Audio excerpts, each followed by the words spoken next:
할렐루야. 아멘. 네, 1937년 퓰리처상을 받고 1939년에 영화화돼서 아카데미상 10개 부분을 휩쓴 작품이 있습니다. 혹시 뭔지 아십니까? 바로 바람과 함께 사라지다라는 작품입니다. 그런데 이렇게 훌륭한 작품이 하마터면 세상에 못 나올 뻔했답니다. 바람과 함께 사라지다의 작가 마가렛 미첼은 10년이라는 긴 시간 동안 이 소설을 집필하였습니다. 하지만 마가렛 미첼은 무명 작가였기 때문에 이 소설을 출판하려는 출판사가 없었습니다. 그래도 미첼은 낙심하지 않고 여기저기 출판사를 돌아다녔다고 합니다. 그렇게 몇 년이 지난 어느 날 신문을 보다가 뉴욕에서 제일 큰 맥밀런 출판사의 사장 레이슨이 자신이 살고 있는 지역에 온다는 소식을 보고 무작정 기차역으로 찾아가 그를 붙잡았습니다.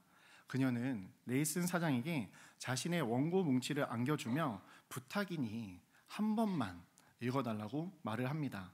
하지만 레이슨 사장은 원고 뭉치를 받자마자 선반 위에 올려놓고는 거들떠보지도 않았습니다. 기차를 타고 2시간 정도 갔을 때 역장이 한 장의 전보를 가져다 주었습니다. 전보에는 이렇게 써 있었다고 합니다. 꼭 한 번만 읽어주세요. 미첼로부터.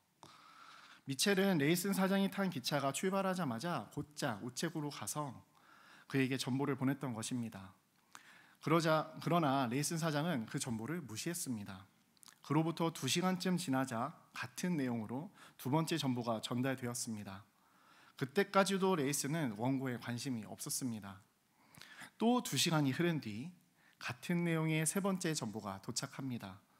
레이슨은 도대체 어떤 내용이길래 이렇게 난린가 싶어서 원고 보따리를 풀고 읽기 시작했습니다.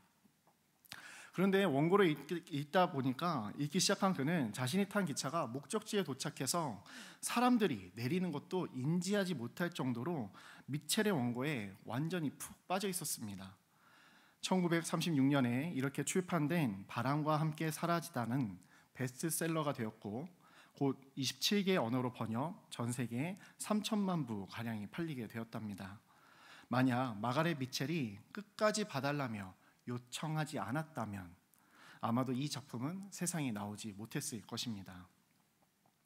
이처럼 우리는 삶을 살아가면서 인내로 끝까지 노력해야 하는 경우들이 있습니다. 삶의 많은 부분에서 그러하지만 특히 신앙적인 부분에서도 마찬가지입니다. 신앙생활을 해보면 회개하고 예수님을 믿는다고 해서 삶이 단번에 변하거나 안 좋은 일들이 다 사라지고 행복하기만 한 것은 아닙니다. 예수님을 믿어도 상황과 환경이 변하지 않을 수도 있고 오히려 신앙 때문에 더 어려움을 겪기도 합니다. 그러다 보면 우리는 시험에 들기도 하고 낙심에 빠지게 되기도 합니다. 오늘 본문이 히브리서는 유대교였다가 예수님을 믿고 기독교인이 되었지만 너무나도 심한 핍박과 고난 가운데 믿음이 흔들리고 있는 유대 기독교인들에게 믿음을 잃지 말고 끝까지 믿음을 지키라는 것이 전체적인 내용입니다. 그렇게 오늘 본문에서도 고난과 어려움 가운데 있는 그리스도인들에게 믿음을 다시 한번 굳건하게 하고 끝까지 믿음의 경주에서 승리할 수 있도록 권면하는 내용이 나옵니다. 그렇다면 우리는 신앙생활을 하면서 여러 고난과 역경을 겪게 되는데 어떻게 하면 이 믿음의 경주에서 끝까지 완주하여 최후 승리할 수 있을지를 오늘 함께 살펴보고자 합니다. 우리가 잠시 흔들렸다 하여도 최후 승리하는 믿음이 되기 위해서는 첫 번째, 끝까지 하나님의 신실하심을 신뢰해야 합니다. 오늘 본문 10절입니다. 네, 함께 읽겠습니다. 시작. 하나님은 불의하지 아니하사 너희 행위와 그 이름을 위하여 나타낸 사랑으로 이미 성도를 섬긴 것과 이제도 섬기고 있는 것을 잊어버리지 아니하시느니라. 아멘. 하나님은 우리가 행한 모든 것을 기억하신다고 하십니다.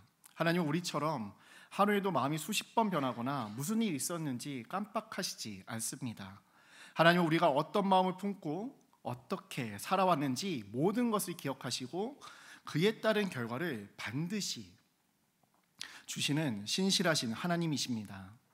세상에서는 결과만 중시하지만 신앙은 과정부터 중요하다고 하십니다. 왜냐하면 세상에서는 과정이 어떻든 결과만 좋으면 성공이라고 하지만 하나님은 우리가 살아가는 모든 과정, 모든 순간에 집중하시고 그 자체를 귀하게 여기시기 때문입니다. 이것은 부모님과 자녀의 관계로 생각해봐도 쉽게 이해할 수 있습니다. 자녀들이나 손주들 생각해 보시면 아이들이 꼭 뭘 잘해야 이쁜 것이 아니라 그냥 뭘 하든 다 이쁘시지 않습니까? 아이들이 어느 부분에서 좋은 결과를 얻어도 이쁘지만 혹시나 결과가 좋지 않아도 그것을 위해 노력하고 열심히 했다는 것 자체만으로도 칭찬하고 응원해주고 싶은 것이 부모의 마음입니다. 마찬가지로 하나님께서도 우리의 삶 가운데 결과적으로 대단한 열매가 없고 큰 헌신이 없었다 하여도 주님과 동행하며 주님을 위해 살아갔다면 이 모든 순간을 존귀하게 여기시고 이를 하나님께서는 상급으로 허락하신다는 말씀입니다. 그런데 하나님께서 우리가 어떻게 살아왔는지를 모두 아시고 기억하신다는 이 말씀이 어떤 분들에게는 소망이 되고 기대가 되실 수 있지만 또 주님 앞에 죄송한 것이 많고 철없던 나날들이 많았던 분들은 오히려 눌림이 될 수도 있을 겁니다. 하나님이 잘한 것만 기억해 주시면 좋겠는데 죄송하고 부족한 것까지 다 기억하신다면 훗날 주님 앞에 섰을 때 칭찬보다 꾸중을 더 듣지 않을까 싶어서일 겁니다. 우리 고린도후서 5장 10절 함께 잠깐 읽겠습니다. 시작. 이는 우리가 다 반드시 그리스도의 심판대 앞에 나타나게 되어 각각 선악간에 그 몸에 행한 것을 따라 받으려 함이라. 아멘. 심판대라고 하니까 이제 정말 두려움으로 다가오기까지 합니다. 그런데 이 심판대로 번역된 단어가 헬라어로 베마인데 이것은 경기의 승리자에게 면류관을 수여하거나 연설을 하도록 높이 세워진 연단을 뜻합니다. 그러니까 보다 정확히 이야기하면 이 심판대는 우리가 죄지었던 것이나 부족함을 책망받는 그런 것이 아니라 이 땅에서 주님과 동행하며 살아왔던 것에 대한 상급을 주시기 위한 시상대라고 생각하는 것이 정확합니다. 우리가 회개하고 예수님을 주인으로 믿은 그리스도인이시라면 우리 모두는 반드시 그리스도의 시상대 앞에 설 텐데 이때 주님을 사랑하며 주님과 동행했던 모든 것을 하나님께서는 잊지 않으시고 모두 영원한 상급으로 주신다는 말씀입니다. 사랑하는 성도 여러분, 혹시 지금 고난과 역경 가운데 믿음이 흔들리고 계신 분이 계시다면 끝까지 하나님의 신실하심을 신뢰하셔야 합니다. 하나님은 우리가 실수하고 좌절하고 죄지었던 것들은 우리가 회개하며 하나님 앞에 나아가기만 한다면 정결케 해주실 뿐 아니라 더 이상 책망하시지 않습니다. 그리고 지금까지 우리가 주님을 위해 순종하고 헌신해왔던 순간들, 그리고 지금 이 순간에 주님을 바라보며 나아가는 중심을 하나님께서는 단 하나도 잊지 않으시고 모두 계수하셔서 우리에게 영원한 상급으로 예비하고 계신 줄 믿습니다. 그렇기에 눈앞의 상황과 문제가 아니라 영원한 나라 그리고 하나님께서 예비하실 상급을 소망하시며 끝까지 믿음의 경주를 완주하시는 성도님들 되시기에 주님의 이름으로 축복합니다. 우리가 잠시 흔들렸다 하여도 최후 승리하는 믿음이 되기 위해서는 두 번째, 끝까지 하나님의 사랑을 기억해야 합니다. 오늘 본문 13절입니다. 함께 읽겠습니다. 하나님이 아브라함에게 약속하실 때에 가리켜 맹세할 자가 자기보다 더 큰 이가 없으므로 자기를 가리켜 맹세하여. 아멘. 하나님께서 아브라함에게 찾아가 약속을 해주십니다. 우리가 아브라함의 이야기를 너무나도 잘 알고 있지만 사실 아브라함이 하나님 앞에 먼저 나아가 무엇을 잘했기 때문에 축복의 약속을 받은 것이 아니었습니다. 하나님께서 아브라함에게 일방적으로 먼저 찾아와 주셨고 약속을 해주신 것입니다. 그런데 하나님께서 아브라함에게 찾아오셔서 일방적인 축복의 약속을 해주시는 모습을 보면 우리는 좀 의아한 부분이 있습니다.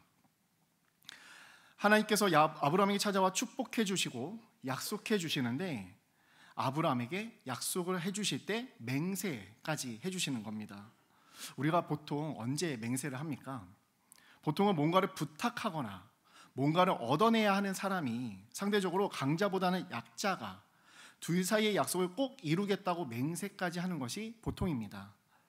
그런데 하나님께서 아브라함에게 찾아가셔서 축복도 해주시고 약속도 해주시는데 심지어 맹세까지 해주시며 꼭 이루실 거라고 말씀하고 계시는 겁니다. 이것은 다른 어떠한 종교에서도 나타나지 않는 특이한 모습입니다. 보통 다른 종교에서는 자신들이 믿는 신에게 찾아가 그 신의 마음을 헤아리고 달래서 결국 자신들이 원하는 것을 얻는 모양입니다. 그런데 아브라함을 통해 나타난 하나님은 오히려 이와는 너무나도 대조적인 모습이 나타납니다. 천지만물을 말씀만으로 창조하신 하나님께서 한낱 작고 작은 우리 인간에게 찾아오셔서 약속해 주시고 또 그 약속을 꼭 이루어질 거라고, 이룰 거라고 맹세까지 해주시는 모습은 일반적인 종교로 생각하면 뭔가 어색할 수 있습니다.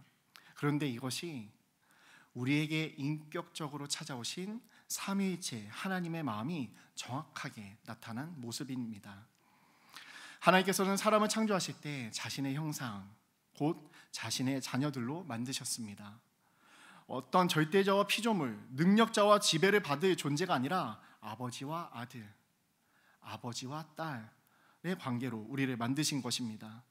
그렇게 우리가 하나님을 마음에 두기 싫어하고 하나님을 떠나서 내가 주인 되려, 내가 하나님 되려 살아가다 지옥에 갈 수밖에 없었을 때 독생자 예수까지 이 땅에 보내셔서 우리 위해 십자가에서 죽이기까지 하신 것입니다. 그 이유는 다른 것이 아니었습니다. 하나님 아버지의 잃어버린 아들, 잃어버린 딸, 저와 성도 여러분을 살리고 다시 찾으시기 위함이셨습니다. 아멘 되십니까? 아멘. 저는 예전에 천지만물을 창조하신 전능하신 하나님이 보잘것없고 더럽기만 한 죄인인 저를 위해 왜 이 땅에 독생자까지 보내셔서 대신해서 죽으셨을까? 그것이 잘 이해가 되지 않았습니다. 아무리 사랑이라고 해도 도대체 무슨 사랑이길래 날 위해 목숨까지 버릴 수 있는가 했었는데, 성경에 보니까 하나님의 자녀로 만드셨다는 것을 보며 잃어버린 자녀를 살리시려고 친히 이 땅에 오셔서 죽으신 것이구나, 이것이 알아질 때 너무나 큰 은혜가 있었습니다. 이것이 하나님 아버지의 사랑이고, 이것은 우리의 어떠함 때문이 아니라 일방적으로 우리를 끝까지 사랑하시는 하나님 아버지의 진심인 것입니다. 그렇게 아브라함에게 찾아가 복을 줄 거라고 약속해 주시고 의심하지 말라고 하나님 자신이 반드시 이룰 것이라고 맹세까지 해주시는 것은 하나님 아버지의 사랑 표현이었습니다. 존 비비어라는 목사님이 하루는 운전을 하시던 중에 마음에 문득 이런 음성이 들리셨답니다. 존, 내가 나를 보살피는 것보다 너를 더 끔찍히 여기는 거 너는 알고 있니? 처음에는 목사님께서 마귀가 주는 생각인가 했답니다. 그런 말은 주제도 넘고 교만한 말처럼 여겨졌기 때문입니다. 그런데 문득 이것이 정말 하나님께서 주시는 음성일 수 있지 않을까 생각되어 되물으셨답니다. 주님, 그 말씀은 제가 감당하기 좀 힘든 말씀입니다. 천지만물을 창조하신 주님께서 저같이 하찮은 것을 당신 자신보다 더 중요하게 생각하시다니요. 그런 말씀의 증거가 될 성경 구절을 저에게 주시면 그때 제가 믿겠습니다. 그러자 성경 구절이 생각났습니다. 빌립보서 2장 3절 제가 읽어드리겠습니다. 아무 일에든지 다툼이나 허용으로 하지 말고 오직 겸손한 마음으로 각각 자기보다 남을 낮게 여기고, 베드로전서 2장 24절 친히 나무에 달려 그 몸으로 우리 죄를 담당하셨으니 이는 우리로 죄에 대하여 죽고 의에 대하여 살게 하려 하심이라. 그가 채찍에 맞음으로 너희는 나음을 얻었나니. 아멘. 주님께서 다시 물으시는 것 같더랍니다. 누가 십자가에 매달렸느냐? 너냐? 나냐? 그 질문에 목사님은 가슴이 철렁하셨습니다. 나는 너의 죄, 너의 질병, 너의 연약함, 너의 심판을 대신하기 위해 십자가에 매달렸다. 왜냐하면 나 자신보다 너를 더 소중하게 여기기 때문이란다. 이 말씀에서 모든 의심의 송두리째 뽑히셨다고 하셨습니다. 하나님께서 목사님을 하나님 자신보다 더 끔찍히 생각하시고 돌보신다는 확신이 드셨답니다. 그러자 눈물이 흐르기 시작했습니다. 하나님을 찬양하기 시작했습니다. 자신을 향한 하나님의 사랑이 마음에 가득 채워졌기 때문이었습니다. 사랑하는 성도 여러분, 지금 어려운 가운데 계십니까? 주위에 그 누구의 도움도 없는 것 같은 외로움 가운데 계십니까? 우리는 끝까지 하나님의 사랑을 기억해야 합니다. 하나님은 단 한 번도 우리를 잊으신 적이 없습니다. 사랑하는 나의 아들이라고, 나의 딸이라고 우리를 불러주시며 우리와 항상 함께하고 계셨습니다. 우리가 하나님을 잊고 산 적은 있어도 하나님은 항상 우리가 전부셨습니다. 오늘 예배드린 모든 성도님들의 삶 가운데 하나님의 사랑이 부음받아 흔들리던 신앙이 회복되시기 주님의 이름으로 축복합니다.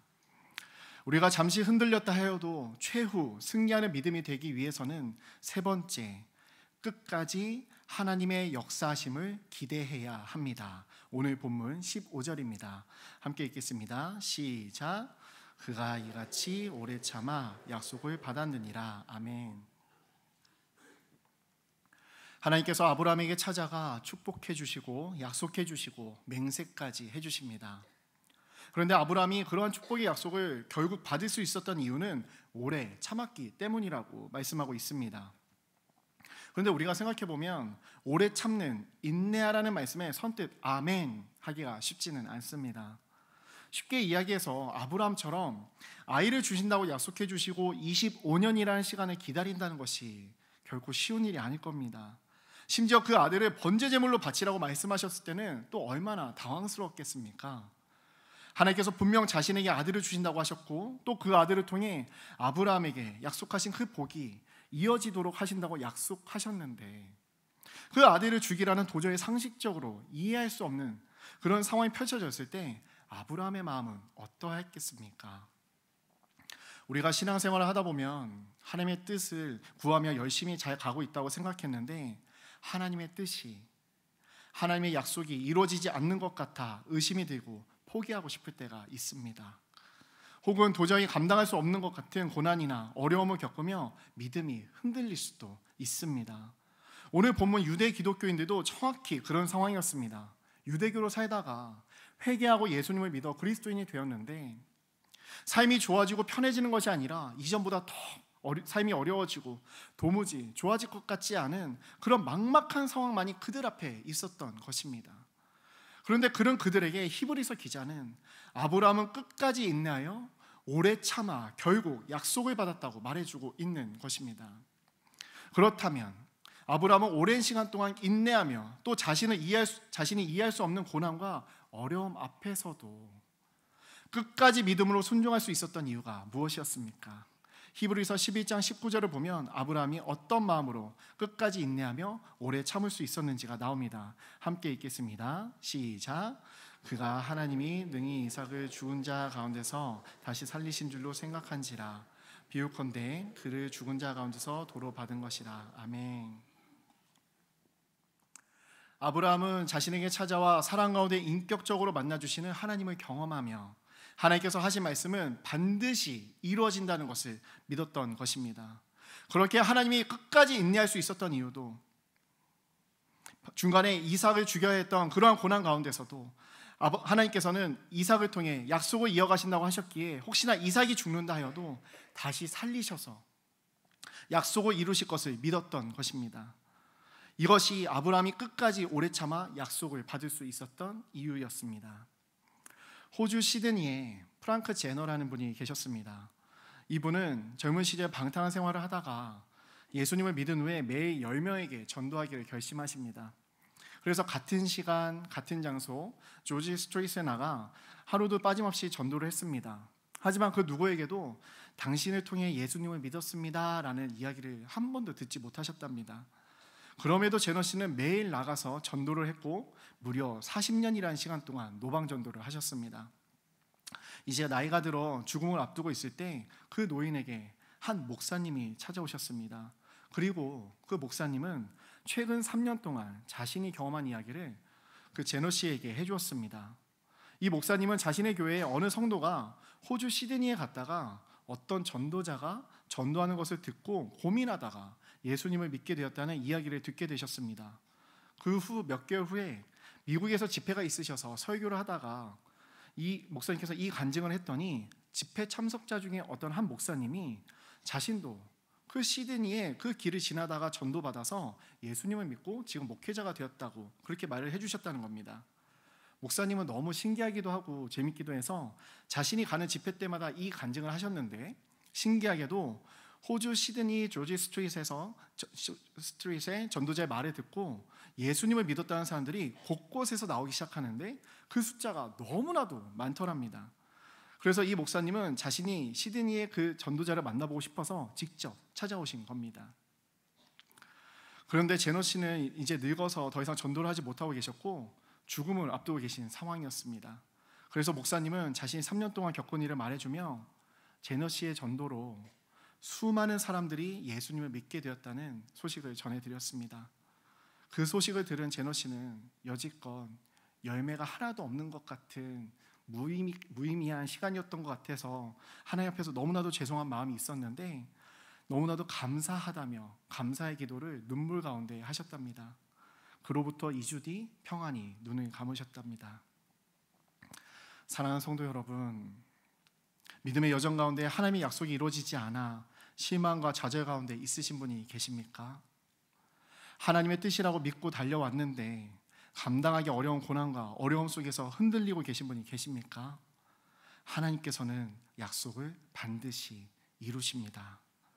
상황과 환경은 불가능해 보인다 하여도 우리가 그 약속의 하나님을 믿고 반드시 역사하신 하나님을 끝까지 바라보며 인내하면 하나님의 때에 하나님의 방법으로 그 약속은 반드시 이루어질 줄 믿습니다. 성도님들을 만나다 보면 가장 많이 믿음이 흔들리고 끝까지 기다리지 못하는 부분 중에 하나가 가족 구원입니다. 가족 구원을 소망하며 기도하고 전도도 하려 하지만 정작 변함없는 가족들을 보며 좌절하고 반포기 상태로 있는 분들이 꽤 많습니다. 하지만 하나님께서 주 예수를 믿으라, 그리하면 너와 내 가정이 구원을 얻으리라 약속해 주신 말씀을 의지하며 끝까지 하나님의 역사심을 기대하신다면 반드시 그 약속은 이루어질 줄 믿습니다. 이번 VIP 새생명 축제 때도 단 한 분이라도 전도하시고 모시고 오셔서 하나님의 역사심을 경험하시기 주님의 이름으로 축복합니다. 사랑하는 성도 여러분, 오늘 우리는 어떻게 해야 상황과 환경에 좌절하지 않고 다시 일어나 끝까지 완주하며 하나님께 영광이 되고 우리의 인생이 최고로 멋진 인생이 될 수 있는지 함께 살펴보았습니다. 첫째는 끝까지 하나님의 신실하심을 신뢰해야 합니다. 둘째는 끝까지 하나님의 사랑을 기억해야 합니다. 셋째는 끝까지 하나님의 역사하심을 기대해야 합니다. 이 시간 예배드리신 모든 성도 여러분의 삶에 귀한 믿음이 세워지시기 주님의 이름으로 축복합니다. 마지막으로 이야기 하나만 함께 나누고 말씀을 마치려 합니다. 1800년대 영국에 한 꿈 많은 젊은이가 있었습니다. 비록 가난한 가정에서 태어나서 전당포에서 일을 하며 살았지만 나름대로 꿈을 가지고 열심히 살았답니다. 그런데 어느 날 자기 몸에 이상이 느껴졌습니다. 그래서 의사에게 찾아갔더니 의사에게 진단을 받았더니 심각한 중병이라는 진단이 내려졌습니다. 의사는 단호하게 3개월을 넘지 못할 거라고 못을 박았답니다. 그 순간 지금까지 꿈꿔왔던 꿈도 열심을 다해 달렸던 삶의 열정도 산산조각이 났습니다. 그리고 그때부터 그는 침대에만 누워 있었습니다. 누구도 만나려 하지 않았고 밥도 제대로 먹지 않았습니다. 오직 그의 귓가에 맴도는 말은 이제 3개월밖에 살 수 없다는 의사의 말뿐이었습니다. 거의 탈진 상태에서 신음하던 어느 날 새벽에 문득 자신의 마음속에 이런 질문이 떠올랐습니다. 지금 내가 왜 이렇게 죽어가고 있는가? 병에 걸렸기 때문이다. 누가 그랬는가? 의사가 그러지 않았는가? 그럼 나는 지금 누구를 믿고 살고 있다는 것인가? 의사의 말이다. 그 순간 그의 말문이 막혔습니다. 지금까지 그는 하나님을 믿고 산다고 생각을 했는데 정작 위기 앞에서 의사의 말 한마디만 믿고 있다는 사실이 밝혀졌기 때문이었습니다. 물론 의사의 말도 중요하지만 우리의 생사화복을 주관하시는 분은 오직 하나님 한 분이신데 하나님은 잊혀지고 주어진 상황만 보고 절망하고 있었던 것입니다. 하나님이 이제 끝이다 라고 말씀하실 때까지는 아직 끝이 아닌데 인간의 말만 듣고 스스로 무너진 것입니다. 이 사실을 깨달은 그는 자리에서 벌떡 일어났습니다. 그리고 교회로 달려가서 하나님께 부르짖기 시작했습니다. 사람의 소리가 아니라 하나님의 음성을 원합니다. 하나님이 끝났다고 말씀하실 때까지 아직 끝난 것이 아닙니다. 나에게 다시 한번 생명의 능력을 부어 주시옵소서. 이 능력의 선포를 한 후에 그는 마치 병이 다 치료된 사람처럼 밖으로 다시 나갔답니다. 죽을 때 죽더라도 할 일은 하고 가자는 그런 마음이었습니다. 런던의 그늘진 곳을 찾아다니며 어두운 영혼들에게 복음을 전하기 시작했습니다. 세상을 밝히기 위한 사역에 자신을 들였습니다. 이와 같이 했더니 마음에 기쁨이 넘쳐나고 생기가 돋아나기 시작했습니다. 그래서 3개월밖에 살지 못한다던 그가 84세까지 살면서 영국 역사상 가장 위대한 사역자 중에 한 분이 됩니다. 이분의 이름이 구세군의 창시자인 윌리엄 부스라고 하는 분입니다. 사랑하는 성도 여러분, 혹시 지금 고난과 환난 앞에 좌절하고 계십니까? 실패의 연속 앞에 낙심해 있으십니까? 우리 하나님은 이 모든 문제를 해결하실 수 있는 전지전능하신 하나님이십니다. 주위의 상황이 아니라, 주위의 말이 아니라 하나님 앞에 지금 나아가셔야 합니다. 하나님의 임재 앞에, 하나님의 보좌 앞에 체면 모두 다 버리고 하나님의 약속이 나의 삶에, 우리의 삶에 이루어지게 해달라고 지금 나아가셔야 합니다. 우리가 하나님께 부르짖으며 하나님을 붙들고 끝까지 나아갈 때 신실하신 사랑의 하나님께서 반드시 역사하실 줄 믿습니다. 아멘.